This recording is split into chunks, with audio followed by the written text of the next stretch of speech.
Hello, Rachel.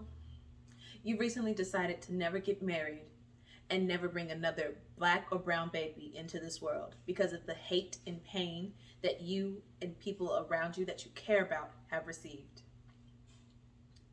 But do you know the life that you'll be giving up? Have a seat.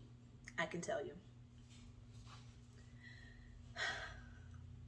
The young Mr. John Strong convinced you to give him a chance. Your first date was very sweet. He was so nervous that he kept stumbling over his words. The happiness that you two brought into each other's lives was overwhelming. So in love, the wedding came quickly. As the newlywed Mr. and Mrs. Strong, the world couldn't be happier. 6 months later, you rushed to the bathroom, sick, or so you thought. You're pregnant. You are a nervous wreck. What would life for this child be like? How could you protect them from the pain and horrors that you have seen? But when he smiled at you like that, how could you be upset? A few months later, he comes home complaining about pain in his abdomen. He takes aspirin for a few weeks and everything seems to be okay, though he doesn't tell you it keeps getting worse. From the stress of having him sick and you not knowing what to do with a new baby, you go into early labor. In the delivery room, you lose a lot of blood. The nurse is able to stop the bleeding, but you don't hear a cry. A few minutes pass, and the beautiful sound of your baby's first breath and cries ring out. You hold her in your arms, and you couldn't imagine life without her. You name her Joanna. Weeks pass. You, Joanna, and John are very happy. But the pain in his abdomen is still getting worse.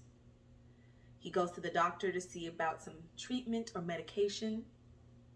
The white doctor says, "I'm not giving you no more drugs, boy," before kicking him out and leaving him on the street to die.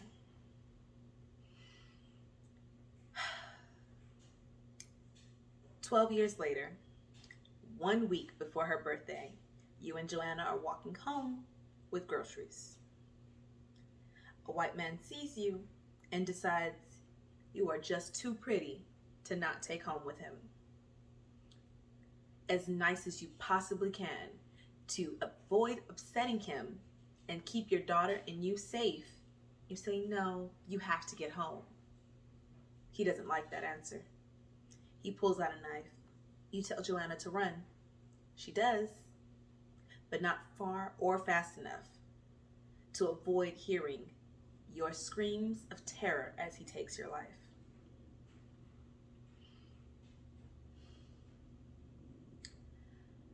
"10 years later, after seeing children taken from their parents, parents stolen from their children, Joanna says she has enough. Her life has gone off rails. Both her parents were taken from her.